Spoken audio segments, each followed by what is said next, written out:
Salut à tous et bienvenue sur la chaîne. Aujourd'hui je m'adresse aux futurs papas ou aux papas en devenir ou à ceux qui auraient l'envie d'être papa. Alors désolé les mamans, je ne suis pas une femme, je ne peux pas porter d'enfant donc je vais pas me prononcer pour vous. Je vais parler de ce que moi j'ai vécu et de comment j'ai vécu ma paternité. Alors disclaimer tout de suite, je vais donner mon avis et des conseils probablement durant la vidéo. Par contre, je ne suis pas un professionnel de la paternité ou de la parentalité de façon générale. Je vais vous donner mon ressenti de père. Je pense que le premier point à aborder dans cette vidéo, c'est l'envie d'être père. Peut-être ça commence à vous travailler, vous avez envie de devenir papa. Bon, évidemment, ça se passe pas tout seul, hein. Il faut forcément le consentement de quelqu'un à côté.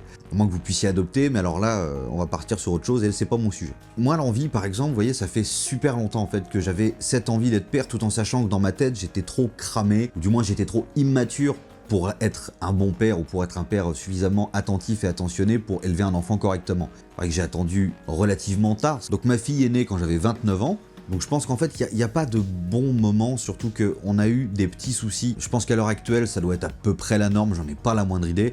En tout cas, quel que soit votre âge et quelle que soit votre situation globale, soyez sûr d'avoir envie de faire cet enfant. Je pense que ça, c'est un truc qu'on dira jamais assez. Un enfant, c'est pour la vie. Du moment où il naît, vous en êtes responsable. On voit tous les jours des histoires atroces aux infos qui concernent des bébés nés dans des conditions horribles ou jetés dans des endroits pas nets et tout. C'est des trucs qui, moi, me font complètement vriller.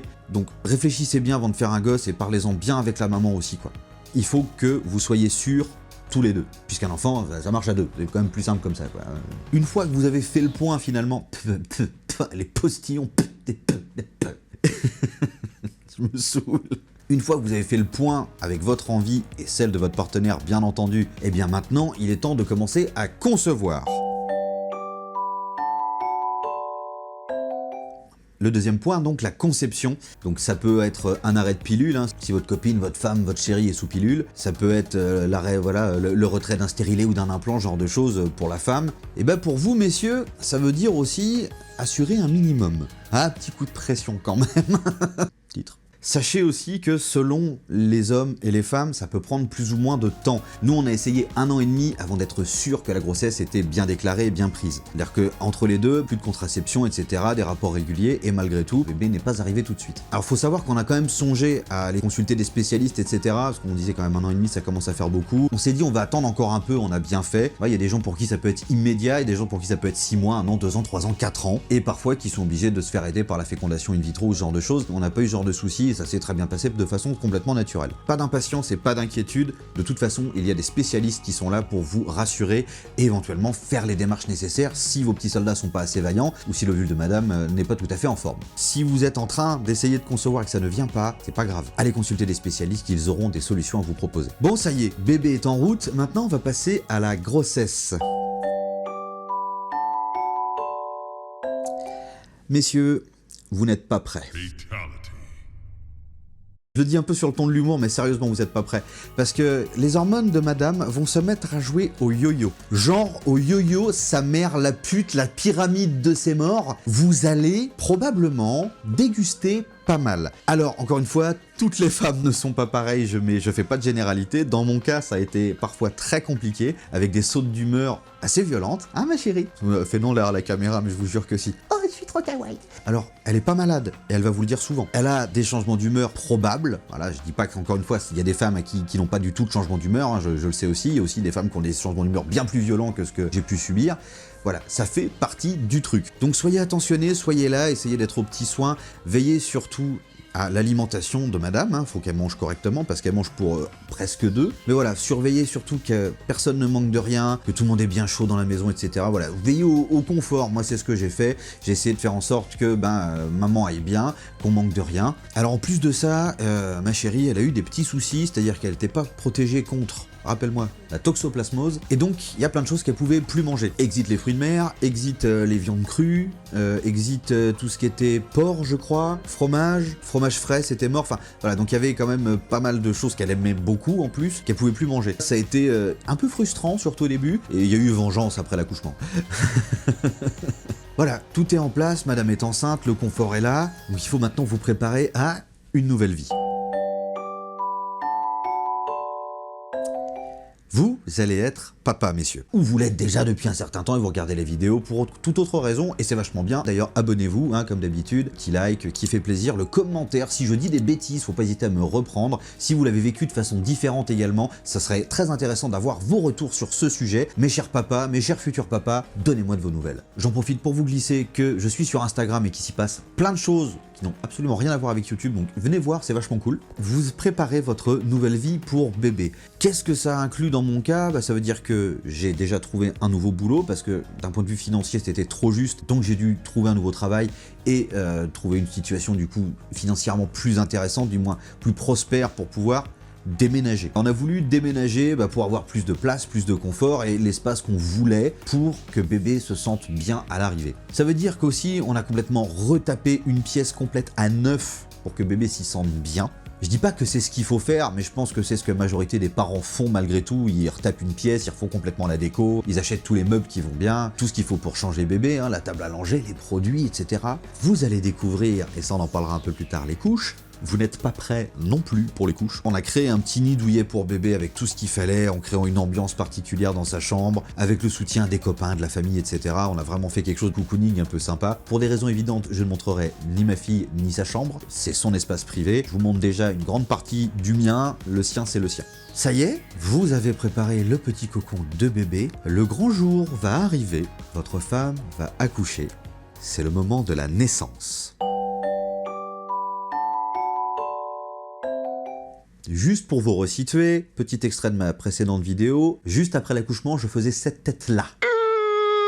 C'est véridique, vraiment, j'avais pas le masque, on m'aurait vu comme ça. Alors, l'accouchement, déjà, chez nous ça a été un sketch et je pense que rien que ça, je ferai une vidéo à part avec la marraine de la petite pour vous en parler parce que c'était un bon truc de ouf. Donc, je vais passer très vite sur le trajet en fait. Moi j'étais au travail, ma chérie était à la maison. C'est la suite qui est très drôle, donc je vous la garde pour une autre fois. Ça fera l'occasion de vous faire une petite vidéo FAQ ou quoi. C'était à mourir de rire. Donc moi je suis au travail en fait, au moment où ma chérie va pour accoucher. Je reçois un SMS que je comprends pas bien, en mode... ça a commencé, ou le travail a commencé, ou on part à la maternité, je sais plus. C'était quelque chose d'assez vague comme ça. Et je comprends pas tout de suite, et je mets une dizaine de minutes à comprendre, à échanger des messages comme ça. Mais quoi, c'est maintenant? Il faut que je vienne? Est-ce qu'au moment où ça fait le déclic et je comprends qu'effectivement, en fait, je vais être papa dans les heures qui viennent. Ce que je savais pas, c'est que c'était moins que ça. On en parlera après. Donc je cours, paniqué, pas de responsable dans l'usine, j'étais tout seul, machin. Donc je vais voir mon patron, j'y fais. Oh non, là, il y a ma femme qui accouche, faut vraiment que j'y aille et tout, là, ça va pas. Écoute, Fred, tu te calmes. Tu prends tes affaires et t'y vas, ça va bien se passer. Mais dis-moi patron, pourquoi t'as un chapeau en fait? Ah ça? Ah bah c'est parce que t'as pas encore le budget pour avoir des vrais costumes. Me voilà donc parti de la boîte, je trace à l'hôpital, j'arrive, je rejoins ma chérie, et en grosso modo après mon arrivée 20 minutes, tout était fini. Ça a été extrêmement vite, vraiment j'ai eu le temps d'arriver, on a rempli quelques papiers, on a signé quelques trucs, tout le monde y courait dans tous les sens, et là, paf, d'un seul coup, bébé arrive. Et là ta vie échange. D'un seul coup, moi, je me suis rendu compte que tous les problèmes étaient tellement futiles et inutiles par rapport à ce que j'étais en train de vivre sur l'instant, que vraiment, depuis, ça m'a fait faire un travail sur moi de ouf. J'ai vraiment beaucoup changé suite à la naissance de ma gamine. Et dans le bon sens, je pense. En tout cas, voilà, l'instant T, déjà, il est intense. Alors, chacun le vit différemment, encore une fois. Moi, je sais que c'est un souvenir qui est gravé à jamais dans ma mémoire, et sans le moindre doute. C'est un des plus beaux moments de ma vie. C'est un truc de fou, faut le vivre pour le comprendre, quoi. Alors les papas qui ont vécu ça, pareil, je veux bien vous ressentir au moment de l'accouchement dans les commentaires, si vous avez pu être présent. Je sais que parfois c'est pas possible. Voilà, si les papas vous avez été présents, petit commentaire là, je voudrais savoir comment vous l'avez vécu, parce que pour moi c'était ouf, mais pour vous je suppose que ça devait être pas mal aussi en vrai. On va donc passer quelques jours à la maternité, on va nous apprendre à mettre des couches, on va nous apprendre aussi à laver bébé, comment faire pour voilà, ne pas lui faire de mal, bien la laver proprement partout, quel produit utiliser, etc. Et j'en parlais tout à l'heure, les couches, hein, parce que voilà le moment du premier caca de bébé. Messieurs, si vous ne l'avez pas vécu encore, je vous laisse la surprise. Ça s'appelle le méconium, ne cherchez pas ça sur Google. Voilà, sérieux, sérieux, non. Vous venez de regarder, hein. Bon bah on enchaîne. Donc le méconium, c'est comme du pétrole dans la couche de l'enfant. Honnêtement, moi je l'ai vu comme ça et c'était assez ouf. C'était une infirmière qui avait fait le premier nettoyage, etc. Mais c'est assez impressionnant.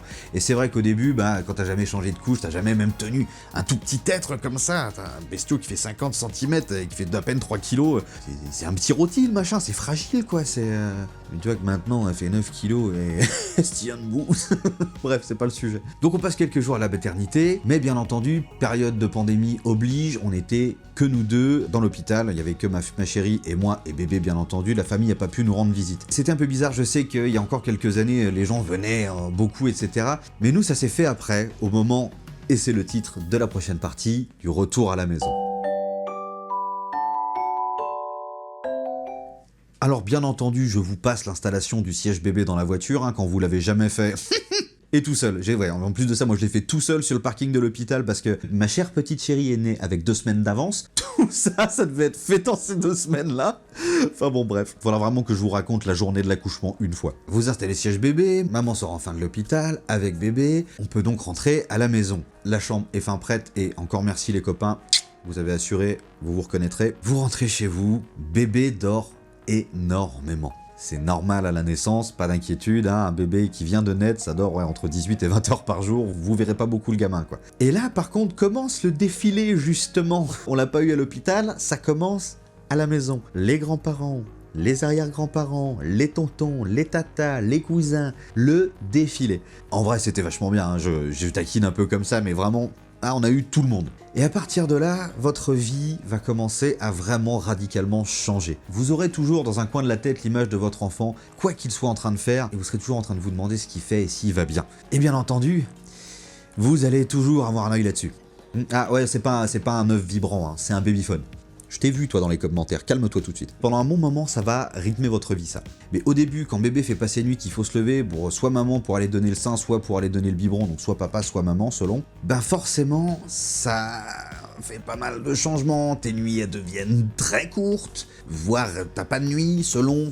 On a eu de la chance, on a toujours eu au moins des demi-nuits à peu près. Oui, on sait, on a eu beaucoup de chance et vous verrez à quel point après. Et maintenant, tout va tourner autour de bébé. Il va falloir que tu gères les biberons. Si maman donne le sein, est-ce qu'elle a besoin du tire-lait ou pas? Est-ce qu'elle stocke ou pas? Est-ce qu'elle ne fait que donner le sein ou quoi? C'est encore plein de questions qu'il faut gérer avec maman, bien sûr, parce que ça, moi, je peux pas spécialement vous en parler. Je suis pas équipé, des fois vous auriez pas remarqué. J'ai pris quelques kilos, d'accord, mais j'ai pas encore les... Justement, je vais rebondir sur le fait que je dis j'ai pris du poids parce que, en vrai, ouais, j'ai fait un peu une couvade. Pendant que ma chérie prenait du bidou parce qu'il y avait bébé dedans, je faisais pareil, mais parce que je bouffais carrément trop. Ouais, j'ai fait une espèce de couvade et j'ai pris une dizaine de kilos pendant la grossesse de ma chérie.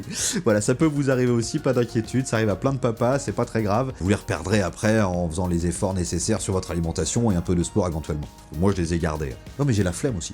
Dernier point sur le retour à la maison, justement, c'est que nous, on a fait le choix de faire dormir bébé tout de suite dans sa propre chambre. Il y a des parents qui préfèrent le cododo, etc., qui préfèrent dormir avec leur enfant ou avoir le berceau dans la chambre. Nous, c'était un choix dès le début, c'était qu'elle ait sa chambre dès le départ, et ça s'est extrêmement bien passé, tout de suite, on a eu de la chance. Vous êtes bien rentrés, ça fait maintenant quelques semaines, vous êtes habitués à la vie avec bébé, et vous allez vous rendre compte que, en fait, c'est que le commencement. Parce que bébé évolue à une vitesse folle.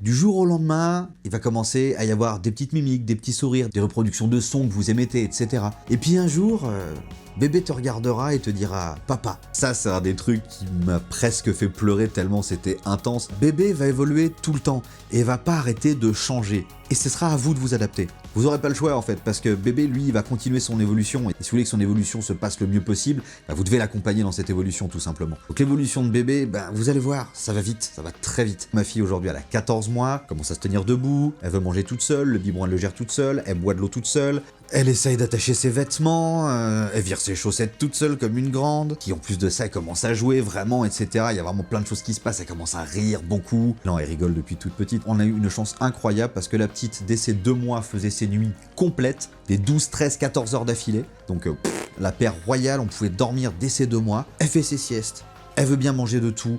Elle est souriante, elle râle pas, alors je suis désolé pour tous les parents et je compatis vraiment du fond de mon cœur qui ont des enfants qui sont plus compliqués. Je pense aussi à plein de copains qui ont des enfants qui sont très difficiles pour la nourriture ou qui font des caprices pour tout et pour rien. Alors nous, on n'a pas eu ces problèmes-là Pour l'instant, ça peut venir, on sait pas, hein. En tout cas, mais en vrai, jusqu'à maintenant, c'est plutôt cool. On a bien conscience qu'on a eu beaucoup de chance, donc vraiment, gros big up et grosse force à tous les parents dont les enfants sont plus compliqués que la nôtre, en fait. C'est difficile de faire un gosse plus cool que ça. Si vos enfants sont cool, bah dites-le moi en commentaire, et s'ils le sont pas, dites-le moi aussi, ça m'intéresse vraiment de savoir comment ça se passe pour vous en tant que parents ou jeunes parents ou futurs parents. Cette évolution, peut-être vous êtes déjà en train de la suivre et de la vivre, en tout cas, profitez-en, parce que bébé deviendra un petit garçon ou une petite fille. Et là, ce sera plus un bébé, ce sera un enfant, et vous aurez déjà passé un cap. Profitez de chaque instant avec votre enfant, avec vos enfants. Je pense que c'est surtout ça le message que j'avais envie de faire passer dans cette vidéo. Les enfants sont ce qu'on a de plus précieux, en tout cas pour moi c'est ce que j'ai de plus précieux au monde. C'est quelque chose qui va me suivre tout au long de ma vie, moi je l'espère. Occupez-vous de vos gosses, passez du temps avec, aimez-les, rendez-les heureux, jouez avec, essayez de les comprendre au maximum. Ouais, ils vont aimer plein de trucs que vous allez pas aimer, c'est sûr. Alors, regardez avec vos parents, vous aurez compris de quoi je parle. Peut-être aussi ils vont aimer plein de trucs que vous allez aimer, et pour ça ce sera vachement plus cool. Simplement vivez les instants autant que possible avec vos enfants. Si vous êtes un forçat de travail, levez un peu le pied, passez du temps avec vos gosses. Laissez pas les gosses sans leurs parents, s'il vous plaît. Ça c'est un message du cœur. Occupez-vous de vos gamins, soyez là pour eux. Ils vous aiment de façon inconditionnelle. Rendez-leur. À bientôt.